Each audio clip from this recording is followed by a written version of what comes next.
da aqidar ƴan komi Allah ne, suke da aqidar wahdatul wujud, mana duk abin da ka gani duniya Allah ne,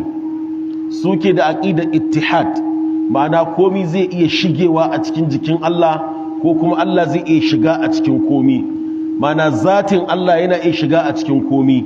To su ne suke da watakan aqidar wahdatul wujud. To wannan kuma aqida ce ba ta gari, wanda sun saman mata mazauna a cikin alkur'ani hujjoji da masu rauni kwarai da gaske, wanda suna ganin cewa annabi Musa da Khadir, kamar annabi Musa shi shari'a ya sani, Khadir kuma shi ya san haƙiƙa, saboda a shari'ar annabi Musa haramun ne a kashe rai, amma yanzu gashi Khadir ya kashe rai, har Allah ya yake cewa a qatalta nafsan zakiyatan bighairi nafsin,